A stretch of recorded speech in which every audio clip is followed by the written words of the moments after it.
My name is Rupam and I am a practicing advocate. Today I am going to discuss with you the impact of COVID-19 on your relationship with your business vendors and also the relationship between employers and employees. Let me dwell upon what is the current situation of the world right now.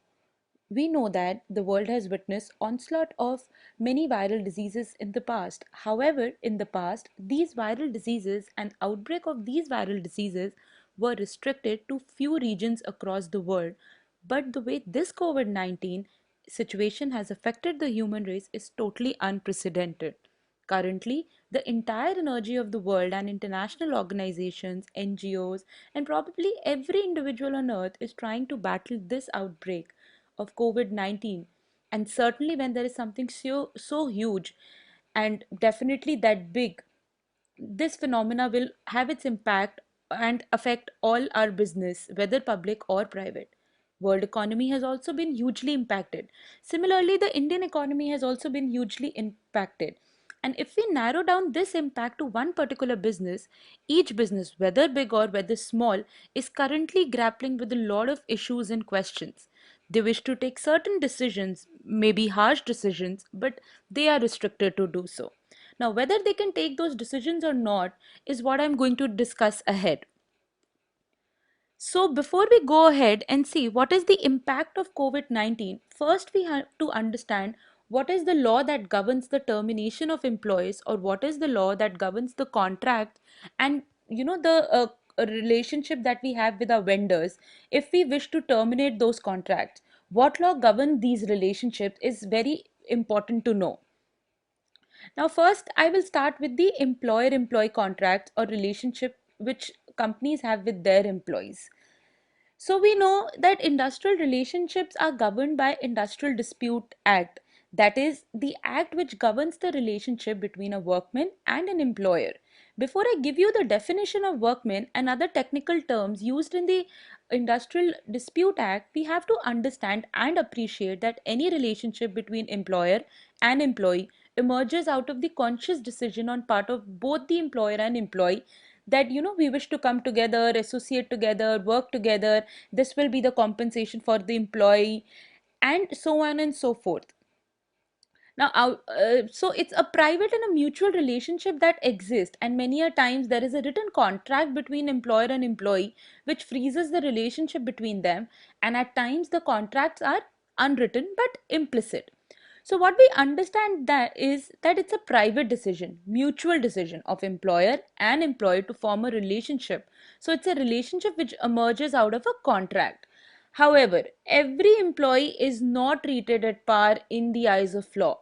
There is a certain category of employees which is known as workmen, for whose protection we have specific laws. In order to ensure that the employer is not taking any arbitrary decision when it comes to workmen and is not able to form policies, take decisions which have adverse effects on the interest of these employees known as workmen. Now, Industrial Dispute Act is the act which defines workmen. If you just look at the definition of workman, it says that it includes any person which is employed in any industry to do manual, skilled, technical, clerical, operational, or supervisory work, whether the terms of employments are explicit or implicit. Now, definition of workman is itself clarifies that the terms of employment can be explicit or implied. This means that the implied contracts are also covered under the definition of workman. Now, if you are an employee who is employed to do manual, skilled, unskilled, clerical, supervisory, technical, operational work, you shall be deemed to be a workman. However, there are many exceptions to it, but we are going to dwell on the two major exceptions which are relevant in this scenario.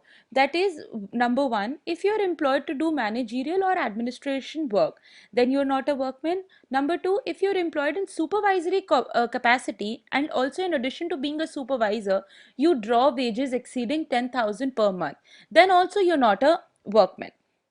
Further, now, there are terms which I used, such as manual, labor, technical, supervisor, clerical, operational. These are all wide terms to include almost every employee working in a company or in an industrial establishment.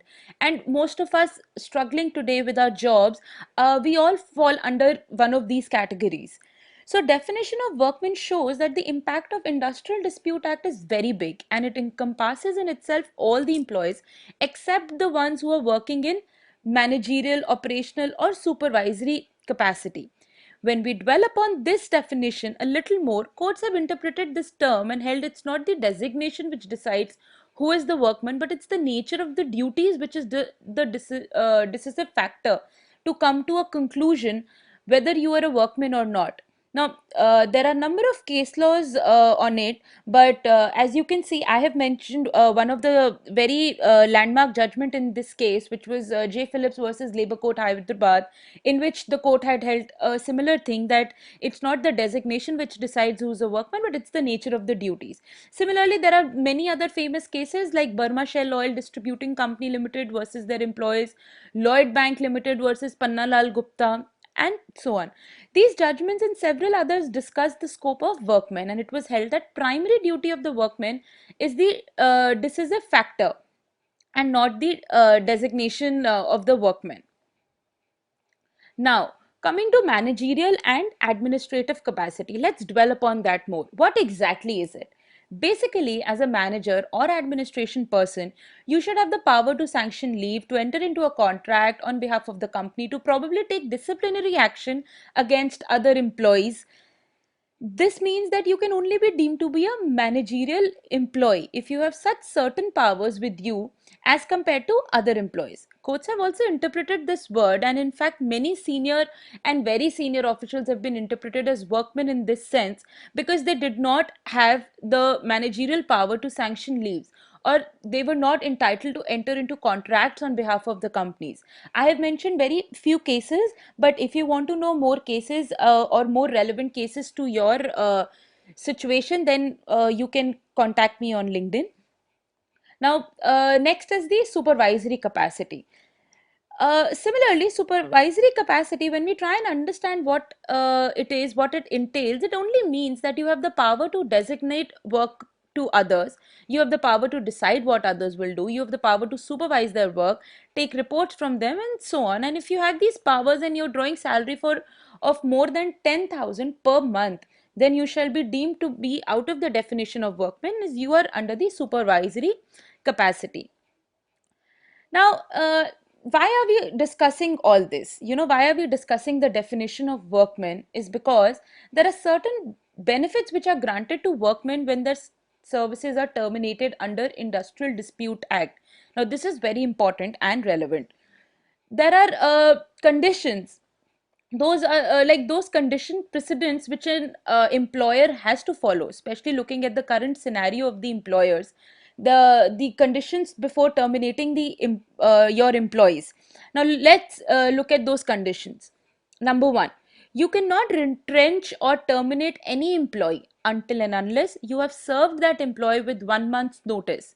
If you haven't served notice on them, then you should have given them wages in lieu of that notice. Number two, very crucial requirement from the perspective of employer because it adds to your outgo. It requires you to pay retrenchment compensation to each workman when you are terminating their services. There is a strict formula given under Industrial Dispute Act according to which you have to pay this retrenchment compensation.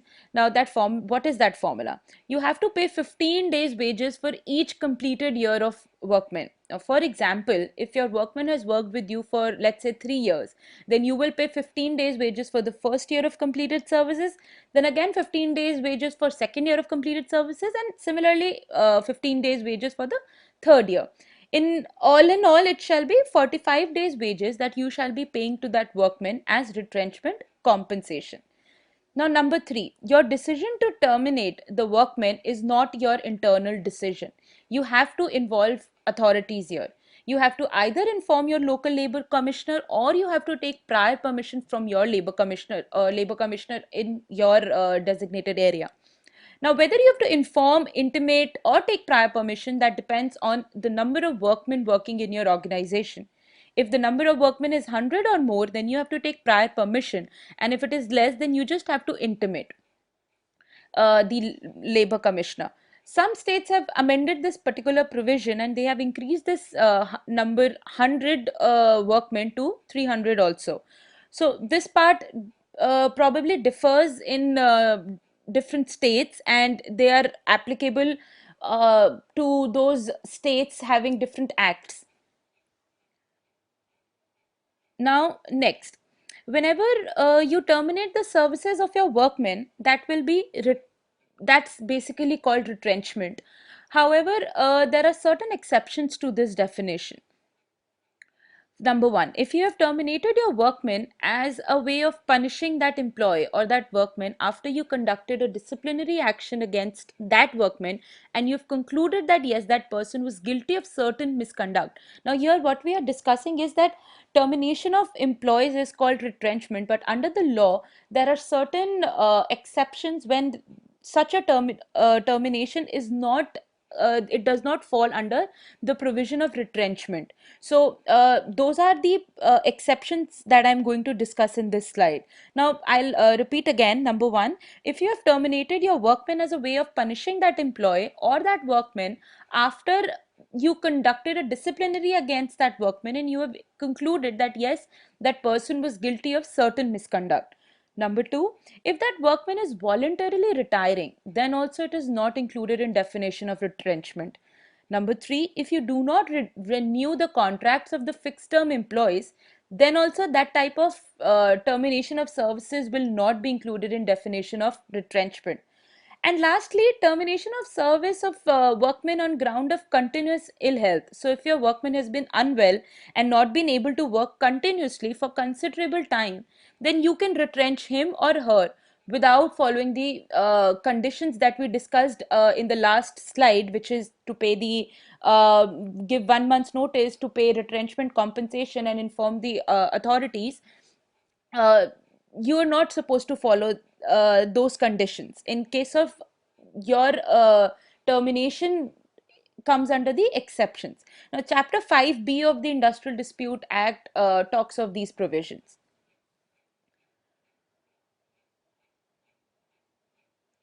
Now comes the other category of employees who are not workmen. They're primarily working in managerial, administrative, or supervisory category, like we discussed above. For such employees, the relationship is governed by the contract that you have executed with your employees. So basically, the termination of those workmen depends on the contractual provisions, the contract which you have entered with your employee. Now, basically, the contract is in the form of an employment letter or an offer letter or a company policies or bylaws, and these contracts, they lay out everything, that how the employee will be terminated, how the services will be reinstated at all, if at all any retrenchment compensation is to be paid, so on and so forth. So the contracts are usually explicit when it comes to termination of those employees. However, even when they are not explicit, then there are implied laws which govern it. Basically, laws under Indian Contract Act, they govern the provisions of termination of such employees. Now we talk about the force majeure clause. One thing that has become important in the present scenario is force majeure. That is the it word these days. It is a French word that is defined in the French law. It has not been defined in the Indian law expressly, but it finds mention in contracts executed in India. If we were to understand what is force majeure clause and what it encompasses, it actually saves the performing party from consequences of anything over which the performing party does not have control over. For example, the act of God. So, if you're restricted in performance of your contractual obligations because of certain reasons which are not in your control, that will be deemed to be force majeure event. For a large extent, the fate of the contract depends on the wordings of force majeure clause in your contract. A usual force majeure clause provides for several things, but there are certain points which are important.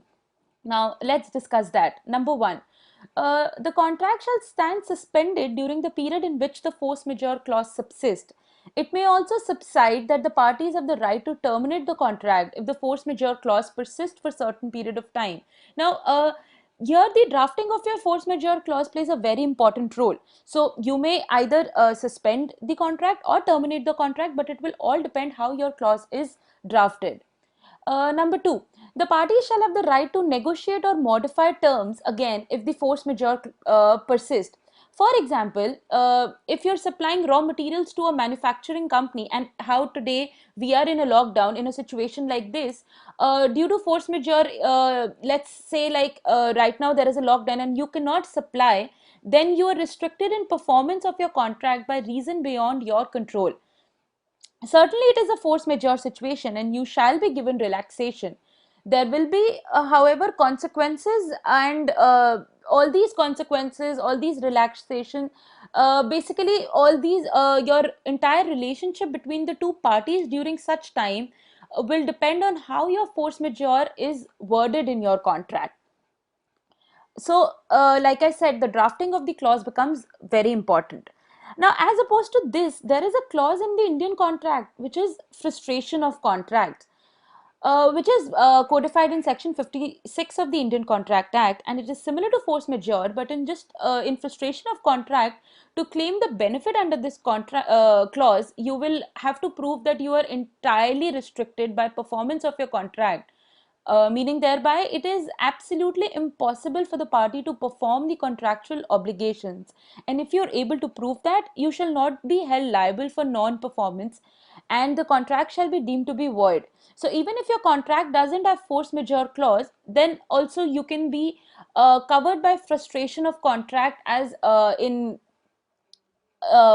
incorporated in section 56 of the Indian Contract Act. Now we will discuss the notifications that the government has given during this lockdown, during this pandemic, and how all this has affected in today's situation. Now, first notification which came in the series of these notifications by central and the state government was in the initial days of March, wherein the Ministry of Health and Welfare advised the state governments to invoke the provisions of Epidemic Disease Act 1987 and asked the state governments to declare COVID-19 as a special situation, as epidemic, and issue certain regulations in this regard.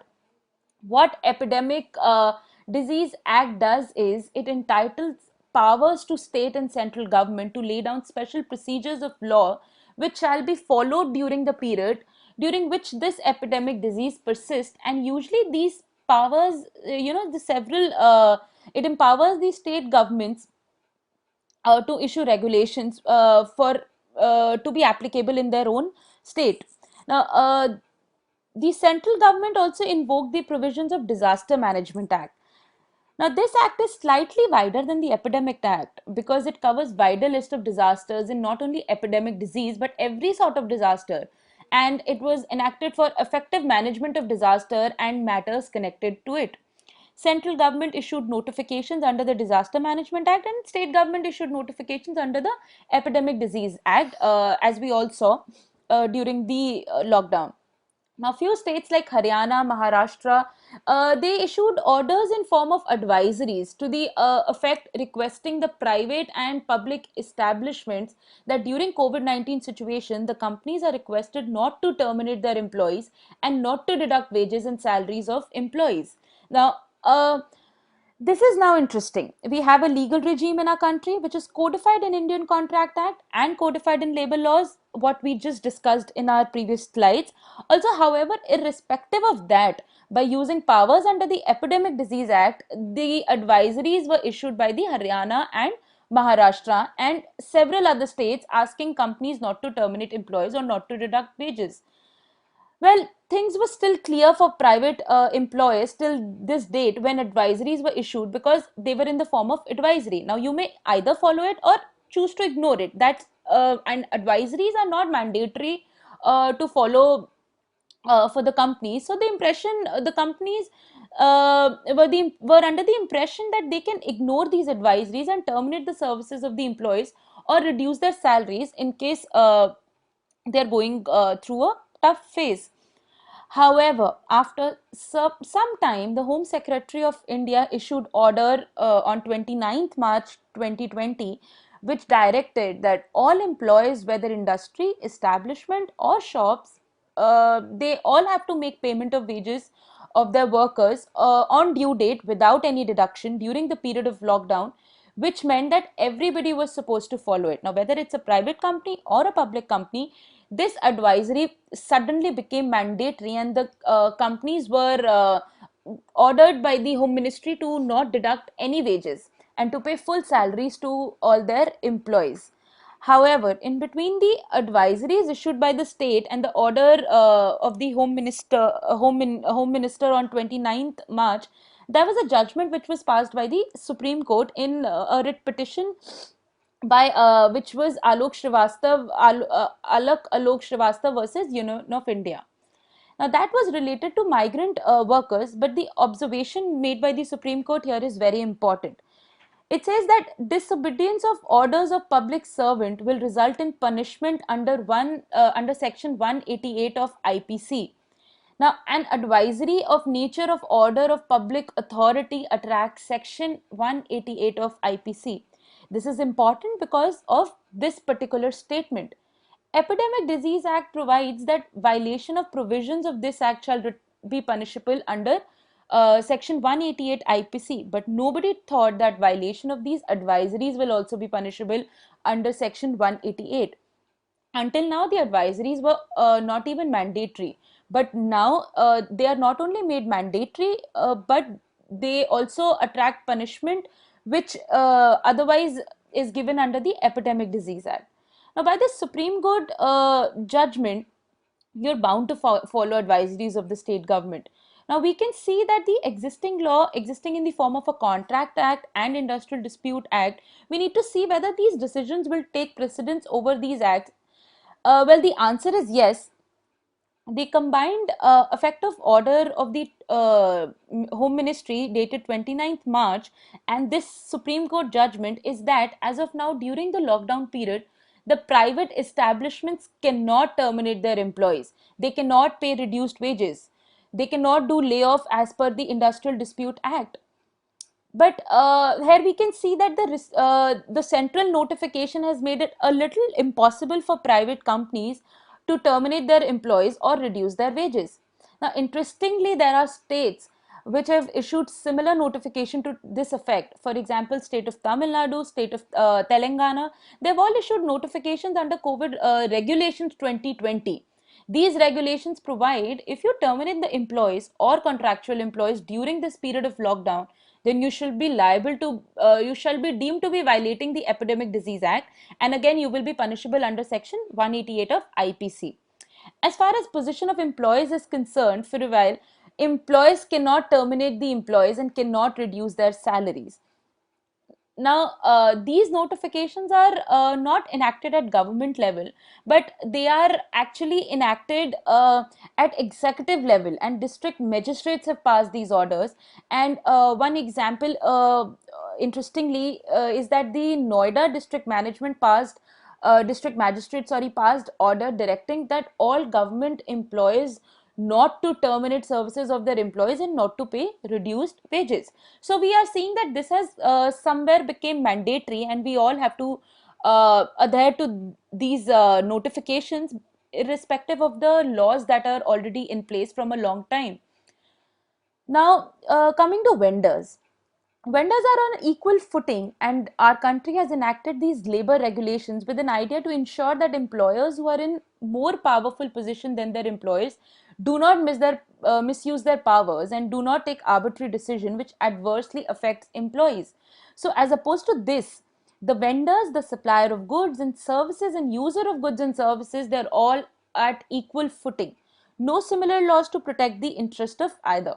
Now, relationship between them is governed by the Indian Contract Act. It will depend on the force majeure clause in your contract, whether you can terminate that contract or whether that contract remains suspended during the time of the lockdown, or whether you're allowed to renegotiate those terms wherein you decide the way forward, or whether to continue this contract or resume at a time when the situation looks better, when the lockdown is not in place.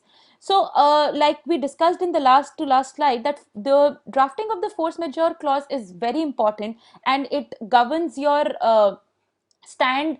It secures you in a situation like COVID-19. But now there are these 3 to 4 things which have to be looked upon in your force majeure clause, and especially in your relationship with your business vendors. Now, those are that whether the contract remains suspended during the period of lockdown. Second, whether you're allowed to renegotiate terms. The force majeure clause contains a statement where the renegotiating the terms with your business vendors is allowed in a situation which is not under your control. Now, third is whether to continue this contract or resume at a time when the situation looks better, when the lockdown is not in place. So basically, it entirely depends on your force majeure clause. Now, of course, force majeure clause is not there in your contract, and you cannot take recourse to section 56 of the Contract Act.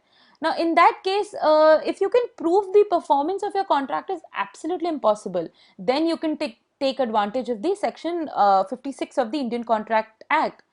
And you can say that I shall not be held liable for this contract because the entire purpose has been frustrated and no way I can perform under this contract. This is basically the jurisprudence as of now evolving, because these notifications vis-a-vis the legislations have not been interpreted by the courts. I'm sure in times to come, High Court and Supreme Court will interpret the scope of these notifications and orders and decide whether it will take precedence or over the laws or not. So, well, concluding all of it, we see that the companies have to take it slow. You know, the revenue streams are dwindled. They are not existing at the moment. So, it is advised that all companies shall take it slow, and the obviously the outgo on the part of the companies vis-a-vis these notifications of the central and the state governments have made it large and difficult.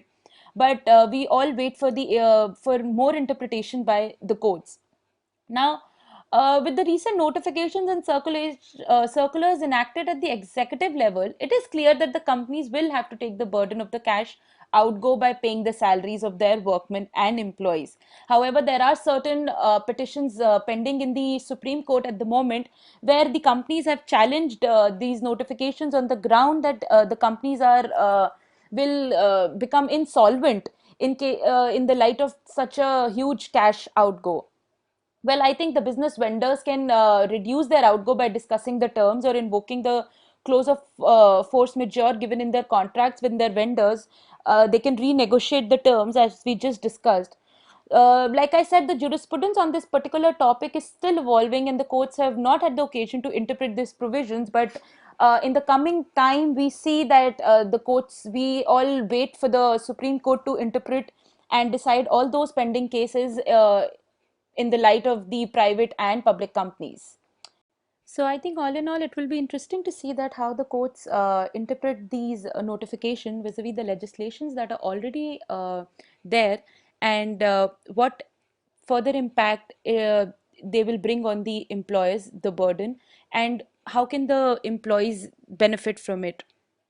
Uh, Thank you. And in case you have any other questions or queries, please feel free to contact me either on my LinkedIn, or you can email me at sahani.rupam@gmail.com.